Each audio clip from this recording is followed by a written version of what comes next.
उत्तराधीन सूत्र बीयम अध्ययनम परिसह प्रविभक्ति। दूसरा अध्ययन परिसह प्रविभक्ति। संयम और तप के मार्ग की आराधना करते हुए जीवन में अनेक प्रकार के कष्ट आते हैं, जिनसे विचलित होकर साधक साधना के पथ से च्युत हो सकता है। इस प्रकार के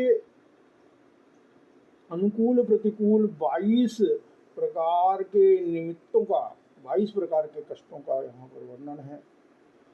इन कष्टों पर विजय प्राप्त करना, इन कष्टों में समता भाव रखना, यही इस अध्ययन का हार्द है।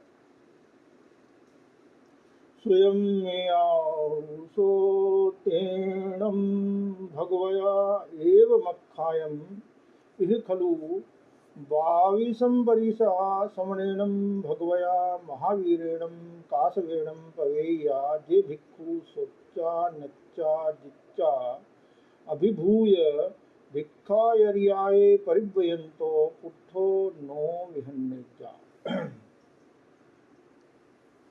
हे आयुष्मान, मैंने सुना है भगवान ने इस प्रकार कहा कि निर्ग्रंथ प्रवचन में 22 परिचय होते हैं, जो काश्यप गोत्रीय श्रमण भगवान महावीर के द्वारा प्रवेदित हैं, जिन्हें सुनकर जानकर अभ्यास के द्वारा परिचित कर पराजित कर भिक्षाचर्या के लिए प्रयत्न करता हुआ मुनि उनसे स्पृष्ट होने पर विचलित नहीं होता। भगवान महावीर जिन थे, केवली थे, सर्वज्ञ थे, तीर्थंकर थे।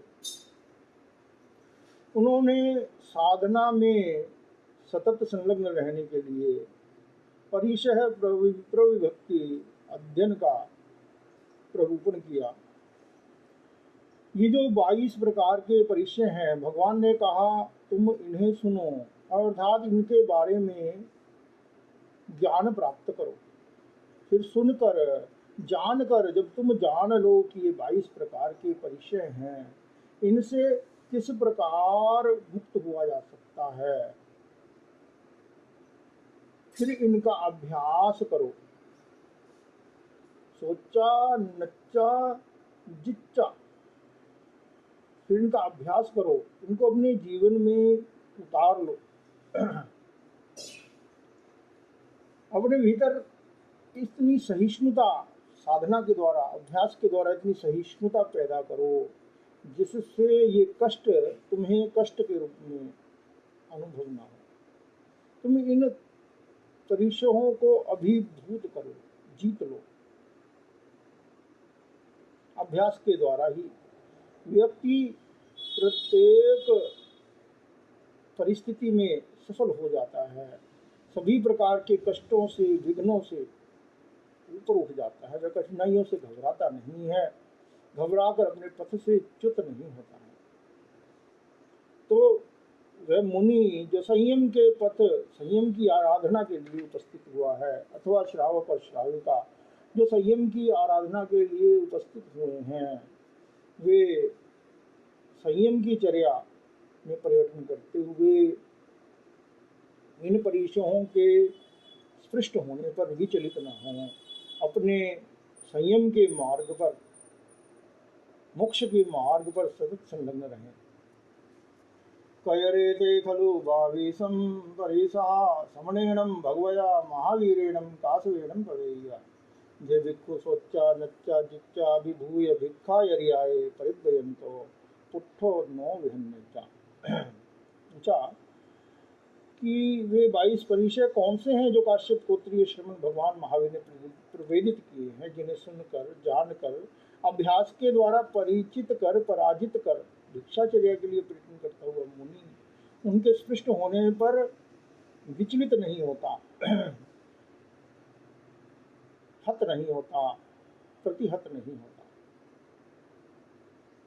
इमे ते खलु 22 परिसः समणेनं भगवया महावीरेणं कासवेणं तवेया जे भिक्षु सोच्चा नच्चा जिच्चा अभिभूय भिक्षायर्याये परिद्वयन्तो पुट्ठो नो विहन्ने जातम जा।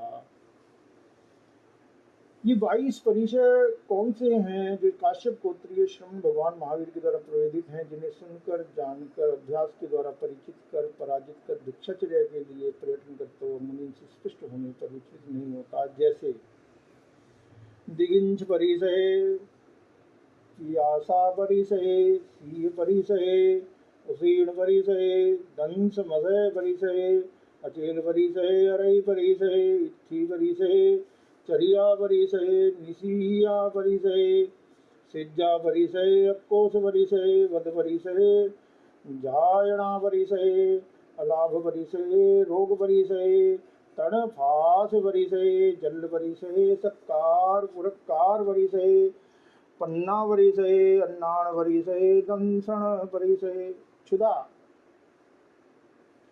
अच्छा, ऋषि तुलसी ने इसको आचार बोध में कहा 22 परिचयों का वर्णन किया। क्षुधा, पिपासा, शीत उष्णता, मच्छर दंश, वस्त्र निर्दोष और अरति रति थी चर्या, निषिधिका शय्या क्रोश, वध याचना लाभ रोग, तृण स्पर्श मैल सत्कार भय, प्रज्ञा ज्ञान और दर्शन 22 परिचय संत सही।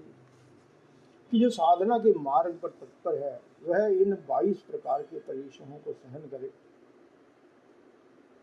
परिसहाणम पविभक्ति, कासवेणम पवेया, तंभे उदाहरिस्वामी अनुपब्धि।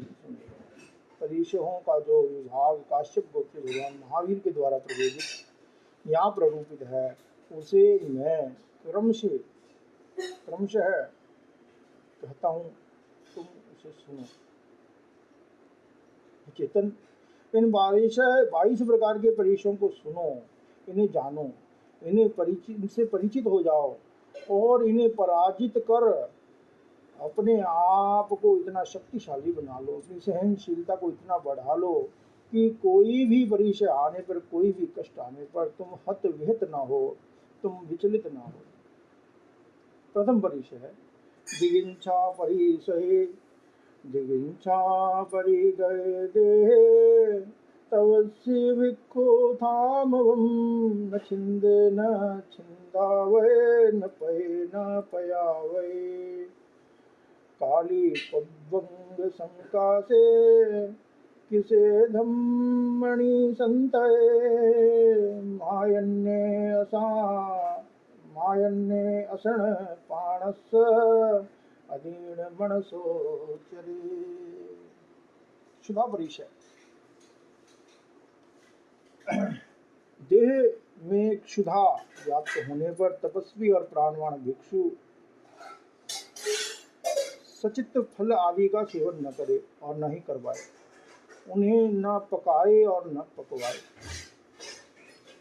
शरीर के अंग भूख से सूखकर काक गंगा नामक तृण जैसे दुर्बल भी हो जाएं, शरीर कृश भी हो जाए, धमनियों का ढांचा मात्र भी रह जाए, तो भी आहार पानी की मर्यादा को जानने वाला साधु अधीन भाव से विचरण।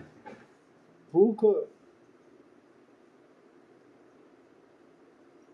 प्रत्येक प्राणी की मौलिक वृत्ति है, प्रत्येक प्राणी आहार करता है। भूख का कष्ट से विचलित होकर बहुत बार व्यक्ति कुपथ पर चला जाता है, उन मार्ग पर भी चला जाता है, किसी की हत्या भी कर देता है, किसी के साथ झगड़ा भी कर देता है। भूख को जीत लेना यह साधना का एक महत्वपूर्ण आयाम है। जिसने अपनी भूख पर नियंत्रण कर लिया वह व्यक्ति साधना की उच्चतम अवस्था को प्राप्त कर सकता है। देह के पोषण के लिए, शरीर को पोषक तत्व देने के लिए आहार अनिवार्य है। परंतु भूख के बारे में कहा गया, भूख को जितना बढ़ाओ बढ़ जाती है, जितना घटाओ घट जाती है। यदि व्यक्ति खाने पीने की मात्रा का परिमाण नहीं करता, अति मात्रा में खाता है, तो धीरे धीरे उसकी जो भूख है वह बढ़ने लग जाती है। और भूख कभी इतनी बढ़ जाती है कि शरीर भोजन खाने में समर्थ नहीं है और उधर व्यक्ति को भूख भी लग रही है। भूख एक रोग बन जाता है। अतः ये आवश्यक है कि भूख पर नियंत्रण किया जाए। जब देह में क्षुधा व्याप्त हो तो उस समय तपस्वी और प्राणवान भिक्षु फल आदि का सेवन न करे, न करवाए, न पकाए, न पकवाए। अर्थात भिक्षु साधक भूख लगने पर थोड़ा उसे सहन करे, हर समय भूख को प्रश्रय न दे। भूख उत्पन्न होने पर यह चिंतन करे कि मुझे मर्यादा का भंग कर आहार ग्रहण नहीं करना है, मर्यादा में रहकर ही मुझे आहार ग्रहण करना है।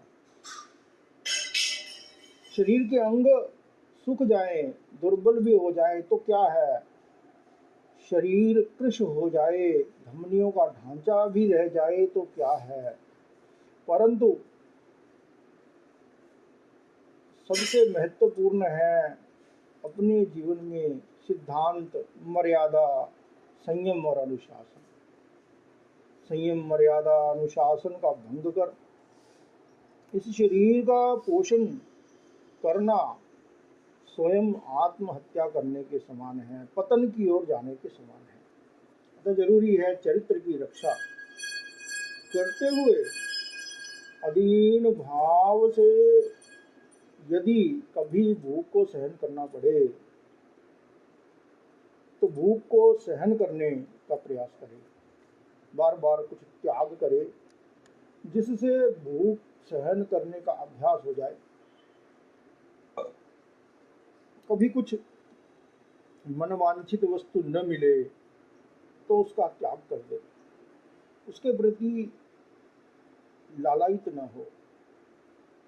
पिवासा परिसहे तो पुट्ठो पिवासाये दो गुंछि लज्ज संजय सियोदगम न से विद्या वेड़ से सणम चरे छिन्नावायेषु पंथेषु आउरेषु विवासी परिसुख मुहे अधीने तम तितिक्षे परिसहम। अहिंसक या करुणाशील, लज्जावान, संयमी साधु प्यास से पीड़ित होने पर सचित पानी का सेवन न करे, प्रासुक जल की ऐश न करे। निर्जन मार्ग में जाते समय प्यास से अत्यंत व्याकुल हो जाने पर, मुंह सूख जाने पर साधु अधीन भाव से प्यास के परिचय को सहन करे। अर्थात साधु करुणाशील होता है, अहिंसक होता है, लज्जावान होता है, संयमी होता है। साधु समस्त जीव जगत के प्रति और स्वयं अपनी आत्मा के प्रति अहिंसा धर्म की आराधना करता है। वह किसी भी जीव की हिंसा नहीं करना चाहता। जो व्यक्ति परिशहों से पराजित हो जाता है वह स्वयं अपनी आत्मा की भी हिंसा करता है और अन्य जीवों की भी हिंसा करता है। साधु अपकाए जीवों के प्रति हिंसा का त्याग कर देता है कि मुझे आजीवन मन से, वचन से, काया से अपकाए जीवों की हिंसा करने, कराने और अनुमोदन का मन, वचन, काया से त्याग है। अतः वह अहिंसक होता है, वह करुणा से भरा हुआ होता है कि जिस प्रकार से मुझे जीवन प्रिय है इसी प्रकार से अन्य जीवों को भी जीवन प्रिय है। जिस प्रकार से मैं मरना नहीं चाहता इसी प्रकार से कोई भी जीव मरना नहीं चाहता है। मैं अपने क्षणिक विषय लालसा के लिए किसी को कष्ट देने का निमित्त मुझे नहीं बनना चाहिए। वह लज्जावान होता है कि मैं साधु होकर मैं ऐसा कार्य कैसे करूं, मैं हिंसा के कार्य में कैसे संलग्न हूं। वह संयम की आराधना करता है, वह अपनी भूख प्यास आदि को संयत करता है, कंट्रोल करता है, रेगुलेट करता है। कैसी भी परिस्थिति हो वह अधीन भाव से उस प्यास के परिसर को सहन करे, दीन ना बने। जब व्यक्ति दीन बन जाता है, जब व्यक्ति के भीतर दीनता की अनुभूति होती है, तो एक छोटा सा कष्ट भी बहुत बड़ा बन जाता है। और जब व्यक्ति अधीन होता है, जब व्यक्ति के भीतर पौरुष जागृत होता है, सहनशीलता का भाव, संयम की चेतना जागृत होती है, तो वह बड़े से बड़े कष्ट को भी सहजता से सहन कर लेता है। अतः कहा गया कि वह अधीन भाव से तितिक्षा, परिशह की तितिक्षा करे, परिशह को सहन करे। सीय परिसहे चरंदम विरयम लोहम सीयम भुजये गया नाहि वेलम मुनि गच्छे सोच्चाणम जिण शासनम न मे निवारणम मत्थि अवित्ताणम न विद्ये अहम तो अज्ञम सेवामि भिक्खुन चिंतये। शीत, शीत जब गर्मी का मौसम होता है तो ठंडी वस्तुएं बड़ी अच्छी लगती हैं, प्रिय लगती हैं, मनोज्ञ लगती हैं। ठंडी हवा प्रिय मनोज्ञ लगती है। परंतु शीत ऋतु के समय वे ठंडी हवा के थपेड़े कष्ट उत्पन्न करने वाले होते हैं। तो कहा कि विचरते हुए विरत और रुक्ष शरीर वाला जो साधु है, शीत ऋतु में उसे सर्दी सताती है, फिर भी वह, उसने जिन शासन को जाना है, जिन शासन को सुना है, वह आगम के निर्देश को ध्यान में रखकर, तीर्थंकर भगवानों के निर्देश को ध्यान में रखकर, मोक्ष मार्ग तत्व ज्ञान को ध्यान में रखकर स्वाध्याय आदि की बेला का अतिक्रमण न करे। शीत से प्रताड़ित होने पर वह ऐसा न सोचे कि मेरे पास भी काश कोई शीत निवारक होता, मेरे पास शीत निवारक घर आदि नहीं है, छवित्राण नहीं है, तो मैं अग्नि का सेवन कर लूं। वह इस प्रकार का चिंतन न करे।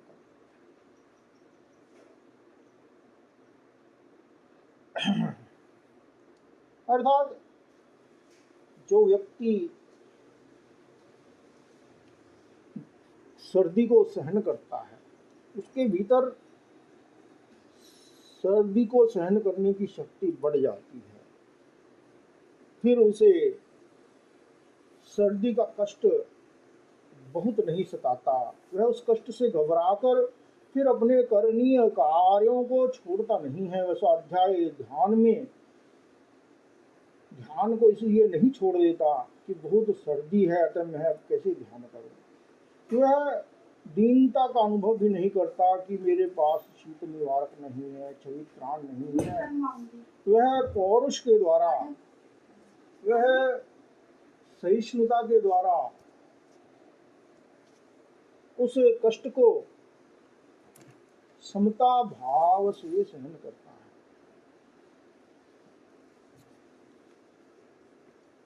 उष्ण परिसहे, उष्ण परिसह, उष्ण पर्यावेणं परिदायेण तज्जिये धिंसुनो पर्यावेणं सायं परिदेवये उणहाहितत्तेमिहावी सिनानं नो विवत्थये गायं नो परिसिंचेज्जा नवीज्जाय त्वयम्। कभी गर्म धूली आदि के परिताप से सेद, मैल या प्यास की दाह अथवा ग्रीष्मकालीन सूर्य के प्रताप से अत्यंत पीड़ित हो जाने पर मुनि सुख के लिए व्याकुल न हो, आकुल व्याकुल न हो, वह विलाप न करे। गर्मी से अभितप्त होने पर भी वह मेधावी मुनि स्नान की इच्छा न करे, शरीर को गीला न करे, पंखे से शरीर पर हवा न ले।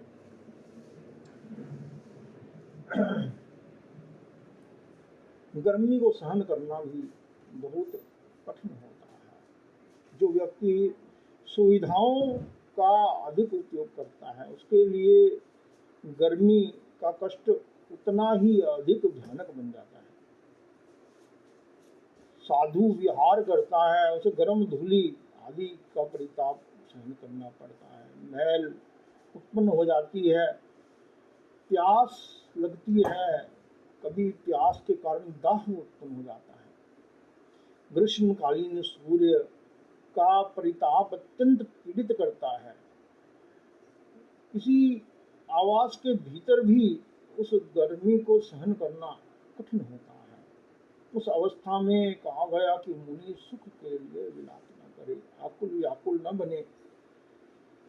व्यक्ति सुख चाहता है कि यह गर्मी का कष्ट दूर हो जाए तो मुझे सुख की प्राप्ति हो।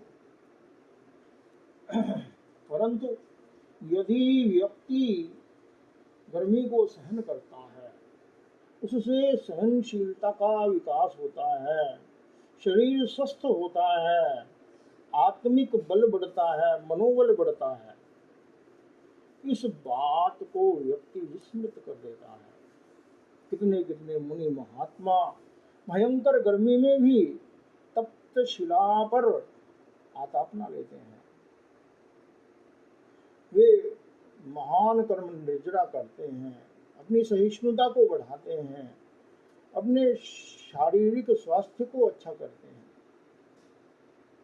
तो गर्मी से अभितप्त होने पर मुनि कोई भी सावध्य कार्य करने की इच्छा न करे और आर्त रौद्र ध्यान भी न करे।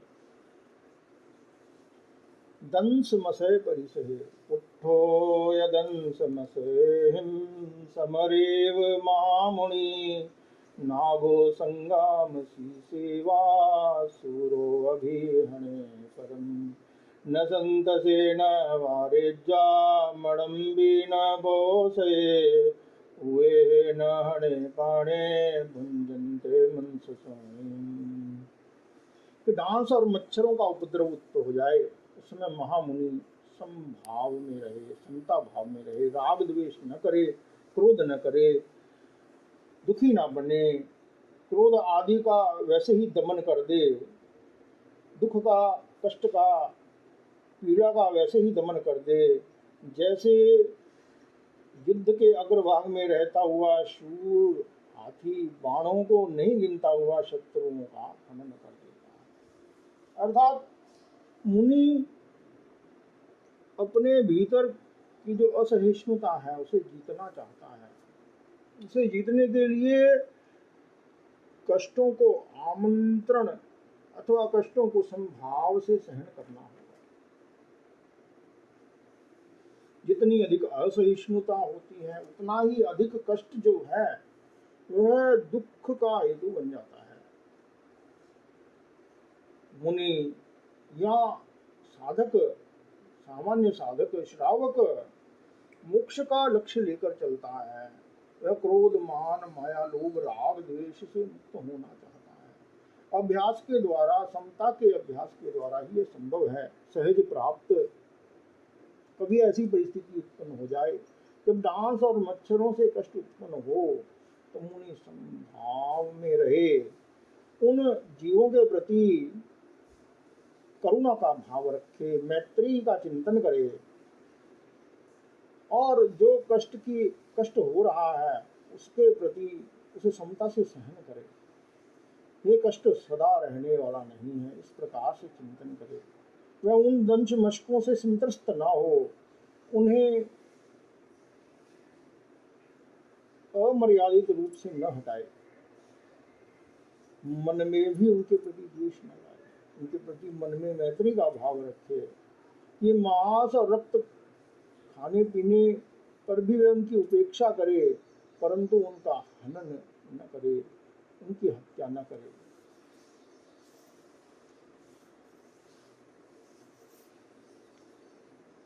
अचेल परिसहे परिजन्ये मत्थेहिं हुक्खामिति अचेलये अधुवा सचेलये हुक्खम ई भिक्खु न चिन्तये। ए गया चेलये होई सचेले आवे गया एयं धम्मा एयं नच्चा नानीनो वै।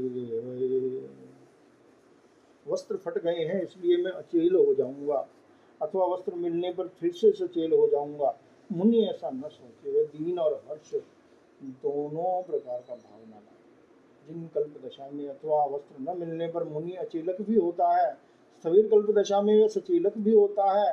अवस्था भेद के अनुसार इन दोनों सचेलत्व और अचेलित्व को यति धर्म के लिए हितकर जानकर ज्ञानी मुनि वस्त्र न मिलने पर दीन न बने। वस्त्र जीवन की एक आवश्यकता है, अपेक्षा है।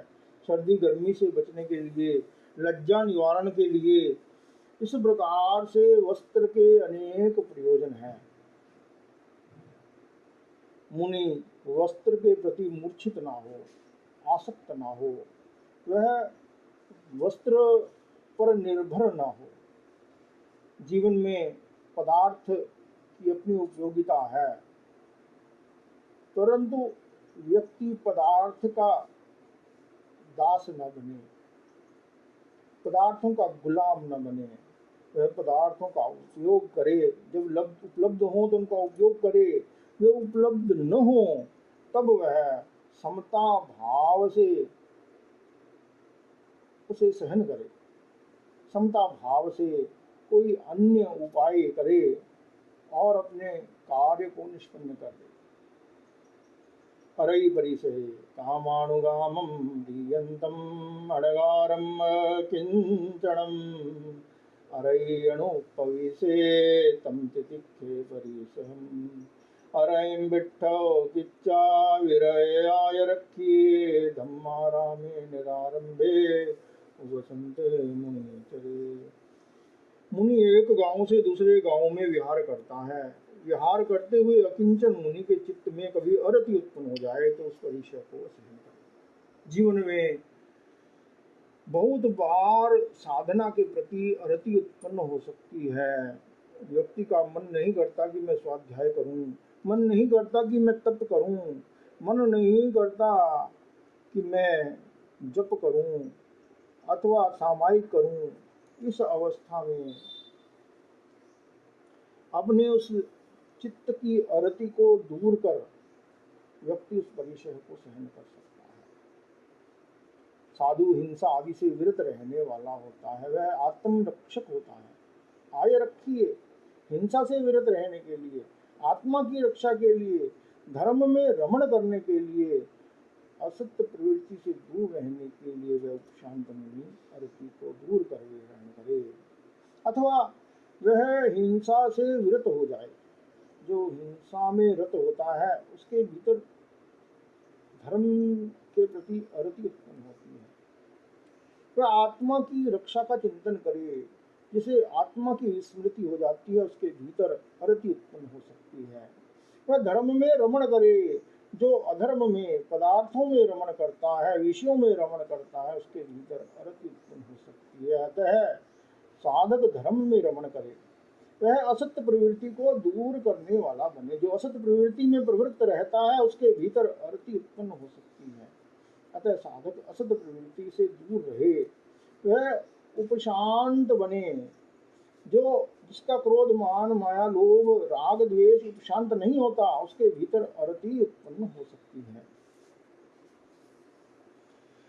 इत्थि परिसहे संगो एष मनुस्साणं जाओ लोगमित्थियो जस्या वरिण्याया सुकड़ं तस्य सामन्नम् एवमादाय मे हावी कंकभूयाओ इत्थियो नोताहिं विगिहन्निज्जा चरिज्जत गए से।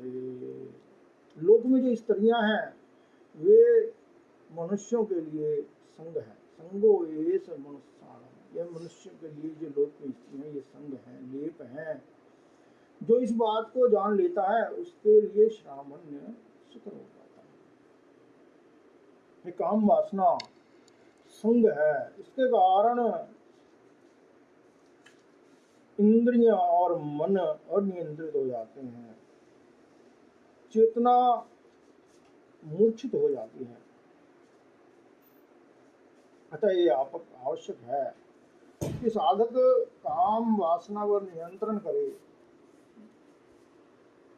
काम की वृत्ति पर नियंत्रण करे। इसके लिए वह स्त्रियों के संग से बचे, कामुक प्रवृत्ति के संग से बचे। ये स्त्रियां ब्रह्मचारी के लिए दलदल के समान है। यह जानकर मेधावी मुनि अपने संयम जीवन की घात न होने दे, उससे आहत ना हो, हत ना हो, प्रतिहत ना हो। स्त्रियों को देखकर उसके भीतर में किसी प्रकार का विचरण उत्पन्न न हो। वह आत्मा की गवेषणा करता हुआ विचरण करे, वह देखे कि ये स्त्री भी एक आत्मा है और मैं भी एक आत्मा हूँ। जो शरीर की दृष्टि में चित्त लगा हुआ है उस दृष्टि का परिवर्तन करे, दृष्टिकोण को बदले। ये सब स्त्रियां भी आत्मा है। अपनी कामुक वृत्ति पर नियंत्रण करे, मर्यादा का ध्यान रखे। चर्या परिसहे एक एव चरे लाड़े, अभिभूय वरीसये, गामे वा नगरे वावी, निगमे वा रायहाणी। असमानो चरे भिक्षु नेव कुज्जा परिग्रहम्, असंसत्तो गिहत्येहिं अणिएयो परिग्रहे। चर्या परिचय है। जीवन निर्वाह करते हुए अनेक प्रकार के कष्ट उत्पन्न होते हैं।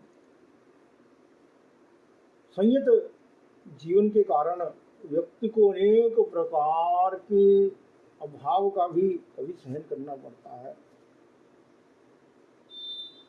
संयम के लिए जीवन निर्वाह करते हुए मुनि या श्रावक परिशों को जीतकर गांव में या नगर में, निगम या राजधानी में अकेला विचरण करे, राग द्वेष रहित होकर विचरण करे।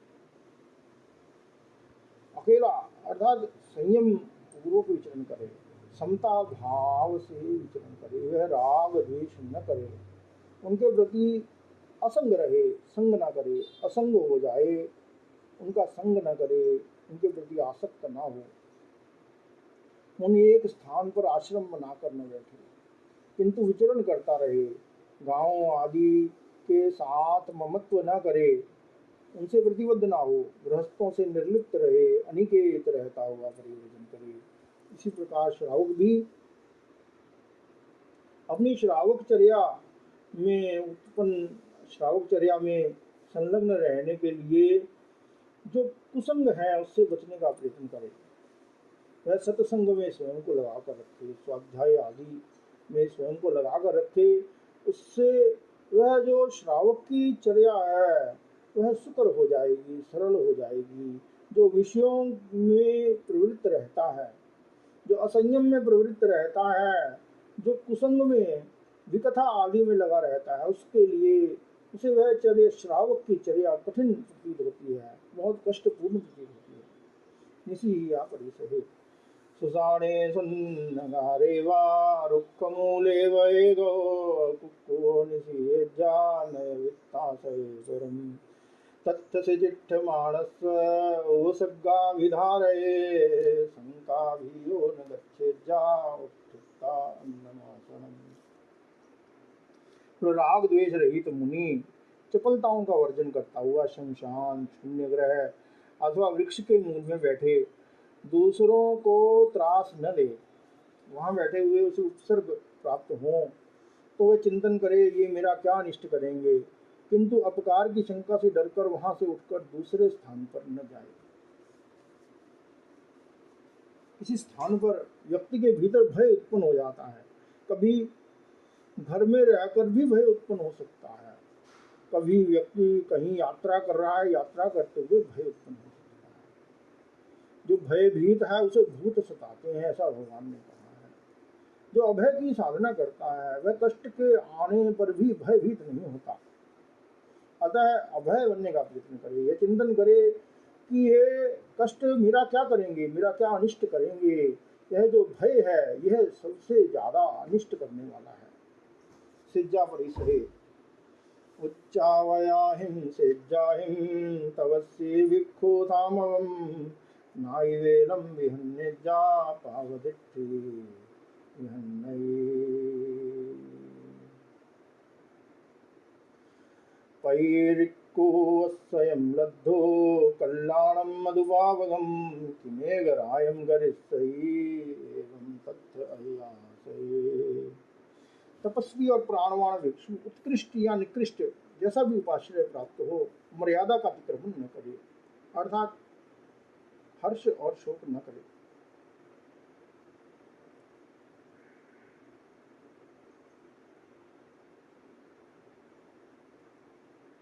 जो पाप दृष्टि होता है वह विहत हो जाता है, हर्ष या शोक से आक्रांत हो जाता है। भिक्षु प्रतिरिक्त एकांत उपास्य भले वह सुंदर हो या सुंदर में रहे, और ऐसा चिंतन करे कि एक रात में क्या होना जाना है, ऐसा सोचकर वहां पर रहे। जो भी सुख दुख हो उसे सहन करे। अर्थात जब व्यक्ति के भीतर संतोष का भाव जागृत होता है तब सुविधा या दुविधा दोनों ही स्थितियों में व्यक्ति अपने संतुलन को नहीं खोता। जब पाप दृष्टिकोण उत्पन्न होता है, जब व्यक्ति सुविधावादी हो जाता है, राग द्वेष युक्त हो जाता है, तब अतृप्ति भाव प्रबल हो जाता है, असंतोष भाव प्रबल हो जाता है, और तब व्यक्ति सुख में भी दुख की खोज कर लेता है और दुख में अत्यंत दुखी हो जाता है। अक्कोस्परी से अक्को से जम्बरो विक्षुम नते सिंबड़ी संजले सरिसो होई बालाणम तमहा भिक्षु न संजले स्वच्चाणम भरुसा भाषा दारुणागाम कंटका तुसीणियो उवेजा नताओ मनसी करे। आक्रोश परिचय कोई मनुष्य भिक्षु को गाली दे अथवा उसके प्रति क्रोध, तो भिक्षु उसके प्रति क्रोध न करे। क्रोध करने वाला भिक्षु बालकों के सदृश हो जाता है, अज्ञानियों के सदृश हो जाता है, इसलिए भिक्षु क्रोध न करे। मुनि पुरुष दारुण ग्राम कंटक कर्ण कंटक भाषा को सुनकर मौन रहे, उसकी उपेक्षा करे, उसे मन में न लाए। कोई व्यक्ति आक्रोश करता है, आक्रोश के प्रति आक्रोश उत्पन्न हो जाना यह एक साधारण जन की बात है। साधक आक्रोश के प्रति आक्रोश न करे।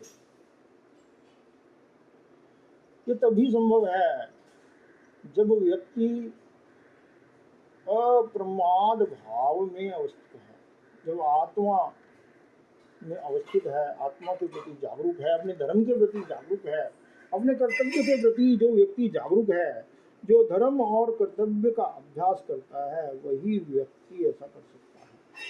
जैसे साधक के लिए कहा गया कि कोई उसे गाली दे और तब भी वह उसके प्रति क्रोध न करे, उसे क्षमा कर दे, उसे सहन कर ले। कि आचार्य तुलसी ने कहा, गाली सुना न हुए गोमड़ा छिदय न अवयव थारो थे जो से समभावास्यों तो वो पीछतावण हारो। गाली देने वाले के प्रति गाली दे तो वो और अधिक गाली देगा, क्रोध करने वाले के प्रति क्रोध करेगा और अधिक क्रोध करेगा। क्रोध की अग्नि को शांत करने का एक ही तरीका बताया कि मुनि पुरुष दारुण ग्राम कंटक भाषा को सुनकर मौन रहे, उसकी उपेक्षा कर दे, उसे मन में न लाए, वह ये चिंतन करे कि यह व्यक्ति, यह इसके अपनी मन स्थिति है, ये इस प्रकार इसकी इस समय मन स्थिति डिस्टर्ब्ड है, ये अभी अपने आपे से बाहर है, इसे समझ नहीं है। मैं इसके साथ यदि वार्तालाप करूंगा, अभी इसको वार्तालाप करने की समझ नहीं है, अभी इसे समझ नहीं है कि किस प्रकार कैसा क्या व्यवहार करना चाहिए। बुद्ध परिचय हो न संजले भिक्खु मणम वीन वोसे तितिक्षं परमं नच्चा भिक्खु धम्मं विचिन्तये समणं संजयं दन्तं हणिज्जा कोई कत्थई नत्थि जीवस्य नासुति उनते हित संजय। पीटे जाने पर भी मुनि क्रोध न करे, मन को भी द्वेष में न लाए, तितिक्षा को परम जानकर मुनि धर्म का चिंतन करे। संयत और दांत श्रमण को कोई कहीं पीटे तो वह यह चिंतन करे कि आत्मा का नाश नहीं होता।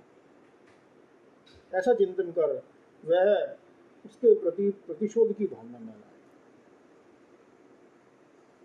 ये आत्मा अजर अमर अविनाशी है।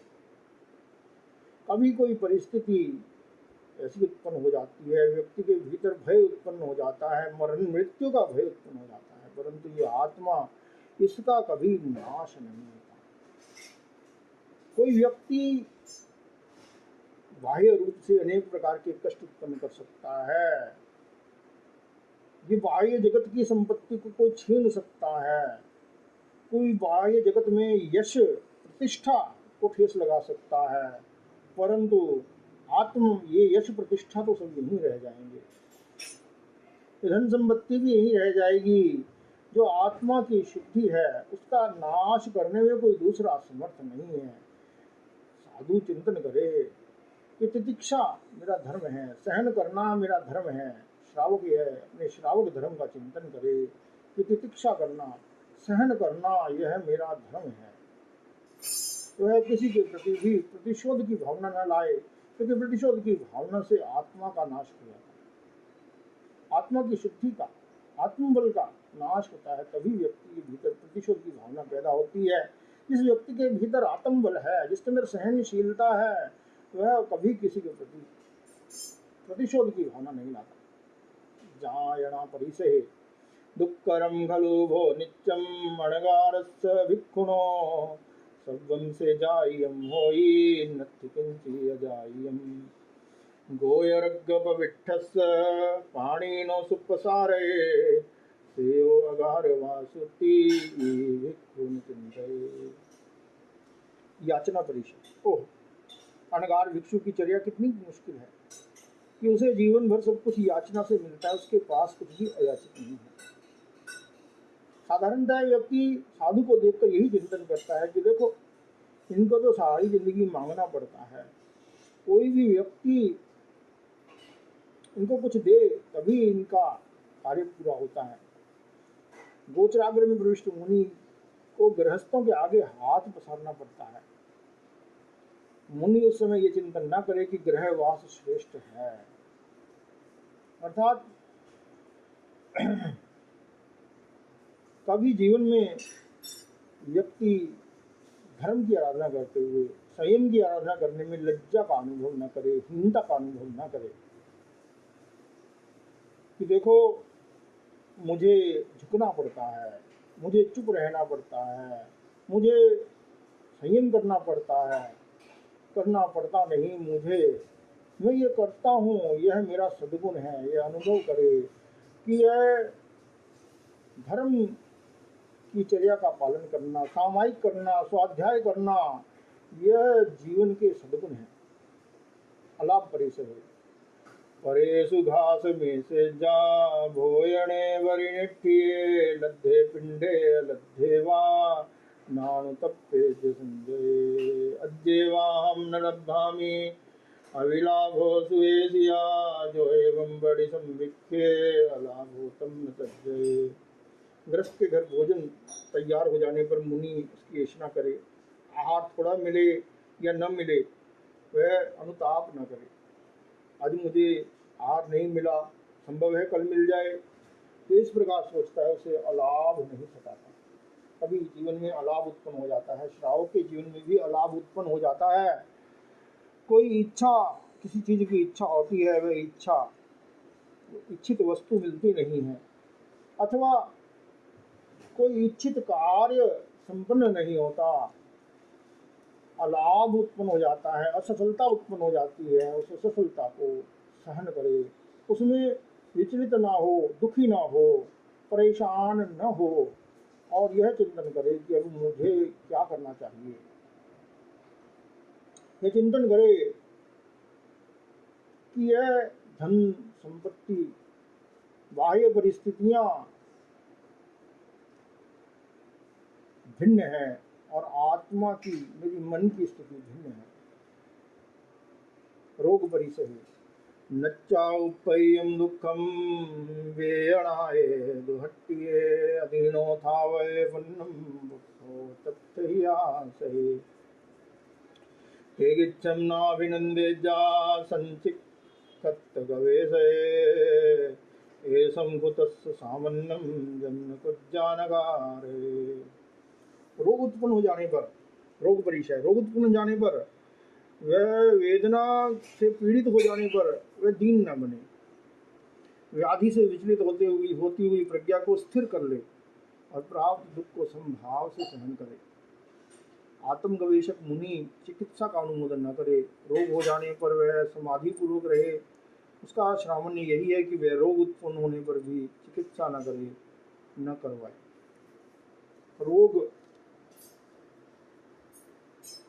कर्मकृत भी होते हैं, रोग स्वयं व्यक्ति के असंयम से भी उत्पन्न होते हैं। जब शरीर में कोई रोग उत्पन्न हो जाए तब जो दीनहीन बन जाता है, जो दुखी बन जाता है, उस व्यक्ति के लिए वह रोग भयंकर कष्ट का हेतु बन जाता है, भयंकर दुख का हेतु बन जाता है। जो रोग के उत्पन्न होने पर भी अपने उत्साह को बनाए रखता है, साहस को बनाए रखता है, समभाव को, समता को बनाए रखता है, अपनी प्रसन्नता को खंडित नहीं होने देता, जो शांत रहता है, वह बहुत बड़े से बड़ी बीमारी में भी सम्यक चिंतन करता है, दुख भी सुख में बदल जाता है। वह चिंतन करता है कि यह रोग मेरे ही किसी कर्मों का परिणाम है, अतीत के कर्मों का परिणाम है, अथवा वर्तमान में मैंने कुछ असंयत प्रवृत्ति की है, उसका परिणाम है। अब मुझे शांत, यदि मैं शांत रहता हूँ, संयत रहता हूँ, यदि मैं आर्त रोदर ध्यान नहीं करता, धर्म ध्यान करता हूँ, तो उससे यह रोग है, यह क्षीण हो जाएगा, उससे मेरा स्वास्थ्य अच्छा होगा और मेरे भीतर यह रोग को सहन करने की शक्ति उत्पन्न होगी, मेरी समाधि बनी रहेगी। तणभास परिसरे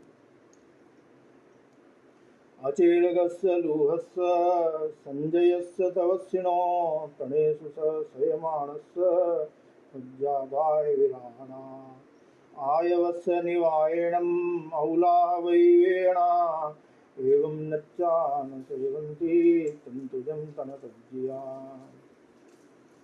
तृण स्पर्श परिचय अचेलक रुक्ष शरीर वाले संयत तपस्वी के घास पर सोने से शरीर में चुभन होती है, गर्मी पड़ने से अतुल वेदना होती है। यह जानकर भी तृण से पीड़ित मुनि वस्त्र का सेवन न करे, अर्थात मुनि सुविधावादी न बने। इसी प्रकार श्रावक भी जीवन में सुविधाओं का दास न बने, वह कुछ कठिन जीवन जीने का प्रयत्न करे, कुछ सुविधाओं का त्याग करने का प्रयत्न करे, जिससे कभी भी उसके भीतर असहिष्णुता उत्पन्न न हो, दीनताहीनता उत्पन्न न हो।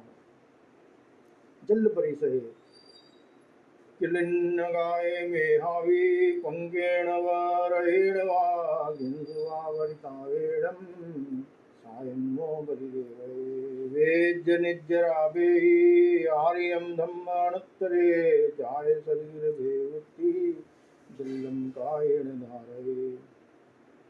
मैल रज्जियां ग्रीष्म के परिताप से शरीर के क्लिन्न गीला यह पंकिल हो जाने पर मेधावी सुख के लिए विलाप न करे। निर्जरार्थी मुनि अनुत्तर आर्य धर्म को पाकर, श्रुत और चारित्र धर्म को पाकर देह का विनाश होने तक, देह विनाश पर्यंत काया पर जल को धारण करे और तज्जनित परिचय को सहन करे। अर्थात मुनि या श्रावक सुविधावादी न बने, सुखवादी न बने। वह जीवन में कुछ कष्टों को सहन करे, कुछ तपस्या करे, जिससे उसकी कष्ट सहन करने की क्षमता का विकास हो और जिससे उसका शरीर बल, मनोबल, आत्मबल और चरित्र बल भी विकसित होगा।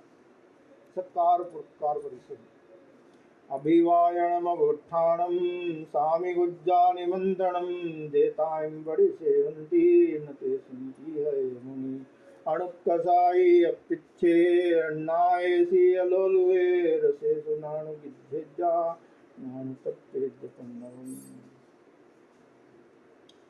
अभिवादन या अभ्युत्थान करना तथा स्वामी इस संबोधन से संबोधित करना। जो गृहस्थ इस तरह का सम्मान करते हैं, प्रति सेवना करते हैं, मुनि इन सम्मानजनक व्यवहारों की स्पृहा न करे। अल्प कषाय वाला, अल्प इच्छा वाला, अज्ञात कुलों में भिक्षा लेने वाला, अलोलुप भिक्षु, रसों में गृद्ध न बने। प्रज्ञावान मुनि दूसरों को सम्मानित देखकर अनुताप न करे। सम्मान की स्पृहा, यश की स्पृहा, आदर मान की स्पृहा के कारण जीव अत्यंत दुख का अनुभव करता है। वह परिस्थितियों का और लोगों के व्यवहार का गुलाम बन जाता है। अतः मुनि या श्रावक निस्पृह बने, किसी भी बात की स्पृहा न करे, स्वावलंबी बने और स्वावलंबी और श्रमशील बने। जो स्वावलंबी और श्रमशील होता है वही निस्पृह बन सकता है। निस्पृहता से वह फिर यश का कामी नहीं रहता, यश प्रतिष्ठा सम्मान का कामी नहीं रहता, सुख का कामी नहीं रहता।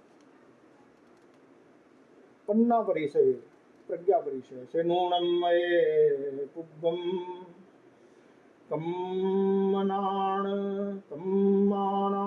फलाकड़ा जेनाहं नाभिजानामि पुत्रोकेण कणमयि अहबच्चा उज्जन्ति कम्मानान फलाकड़ा एवमस्यासि यत्पानं मच्चाकं अव्याहरम्। निश्चय ही मैंने पूर्व काल में वो अज्ञान रूप फल देने वाला कर्म किया होगा। उसके कारण किसी के पूछे जाने पर भी मैं कुछ नहीं जानता, उत्तर देना नहीं जानता। पहले किए हुए अज्ञान रूप फल देने वाले कर्म करने के पश्चात उदय में आते हैं। इस प्रकार कर्म के विपाक को जानकर मुनि आत्मा को आश्वस्त करे। कभी कोई व्यक्ति बहुत प्रज्ञावान होता है, उसे बहुत तत्व ज्ञान होता है, बहुत प्रकार का कौशल होता है। यदि किसी व्यक्ति के भीतर ऐसा कौशल है, कभी उसके भीतर अभिमान उत्पन्न हो सकता है। वह अभिमान न करे कि मैं बहुत ज्ञानी हूँ। अभिमान स्वयं अपने आप में एक अज्ञान का लक्षण है। वह हीन भावना भी न लाए, क्योंकि अभ्यास के द्वारा व्यक्ति प्रज्ञा को जागृत कर सकता है। जो अभ्यास करता है, जो विनम्र रहता है, जो विनय की आराधना करता है, उसके ज्ञान का उत्कर्ष होता है। कभी पूर्व काल में कोई ज्ञानावरण कर्म का बंध हुआ, जिससे वर्तमान में वह ज्ञान नहीं है, परंतु वर्तमान में विनम्रता के अभ्यास से, ज्ञान के अभ्यास से व्यक्ति अपनी प्रज्ञा को जागृत कर सकता है। अन्नान परिचय निरठक गम्मी विरो मेहुनाओ सुसम्मुडो जो सत्खम ना विजानामि धम्म कल्याण वावनम तबो वहान मादाय पडिमं बड़िवज्जो एवं विविहरो में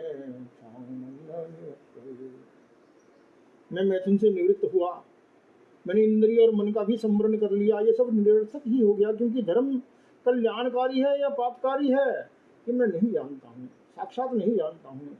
तपस्या और उपधान को स्वीकार करता हूँ, प्रतिमा का भी पालन करता हूँ, इस विशेष चर्या के करने पर भी मेरे छदम का निवारण नहीं होता, ऐसा चिंतन न करें।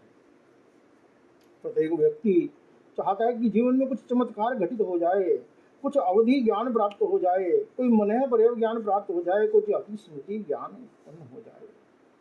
ये मति ज्ञान, श्रुत ज्ञान भी अपने आप में एक चमत्कार है। ज्ञान का सदुपयोग करना वह महत्वपूर्ण है। कितना ज्ञान है, जितना ज्ञान है यदि उसका सदुपयोग किया तो उस ज्ञान की परिवृद्धि होती है। जो व्यक्ति अपनी चर्या के प्रति श्रद्धावान नहीं है, चर्या के प्रति जो संदेह करता है कि यह मैथुन से निवृत्ति, इंद्रिय और मन का संवरण यह निरर्थक है, जो ऐसा मानता है वह संयम का पालन करता हुआ भी सुख का अनुभव नहीं करता, दुख का अनुभव करता है। एक सात्विक गौरव की अनुभूति होनी चाहिए कि मैं मैथुन से निवृत्ति की साधना कर रहा हूँ, मैं इंद्रिय और मन के संवरण की साधना कर रहा हूँ। इसका कारण कोई पुण्य फलों की प्राप्ति नहीं है, इसका कारण कोई स्वर्गों की प्राप्ति नहीं है। मैं अपनी आत्मा की शांति के लिए, अपने चरित्र बल को बढ़ाने के लिए, आत्म बल को बढ़ाने के लिए, अपने जीवन को अच्छा बनाने के लिए मैं ये साधना कर रहा हूँ। दंशन परिसहे नूणम बरे लोए इड्ढिभावी दवसिनो अधुवावंजियो मित्ति खून चिंतये अभूजिनात्थिजिना अधुवावी भविष्य मुसम देव मांसो ये विखून चिंतये ये वरिसः सभ्ये कासवेण भवेया जे विखून विहन्निजा उत्थोकेण हि कणहुई। दर्शन परिषद निश्चय ही परलोक नहीं है, तपस्वी की रिद्धि भी नहीं है, अथवा मैं ठगा गया हूँ, भिक्षु ऐसा चिंतन न करे। जिन हुए हैं, जिन हैं, जिन होंगे, ऐसा जो कहते हैं वो झूठ बोलते हैं, भिक्षु ऐसा चिंतन न करे। अर्थात कुछ बातें हैं जो हमारे प्रत्यक्ष नहीं है, जैसे स्वर्ग नरक हमारे प्रत्यक्ष नहीं है, कर्म शरीर हमारे प्रत्यक्ष नहीं है, पूर्व जन्म और अगला जन्म हमारे प्रत्यक्ष नहीं है। जिन प्रत्यक्ष नहीं है, देवी देवता प्रत्यक्ष नहीं है, हमने उन्हें नहीं देखा है, परंतु उनको देखने अथवा उनके होने न होने की ज्ञान से ज्यादा महत्वपूर्ण है कि मेरा चरित्र अच्छा हो, मेरा मन शांत रहे, मुझे शांति की प्राप्ति हो, मेरे भीतर चरित्र बल बढ़े, यह चिंतन करे। इन सभी परिशों काकाश्यप गोत्रीय भगवान महावीर ने प्ररूपण किया। इन्हें जानकर इनमें से किसी के द्वारा भी स्पृष्ट हो जाने पर मुनि इनको पराजित कर दे, इनसे पराजित ना हो, अभिभूत ना हो, ऐसा मैं कहता हूँ।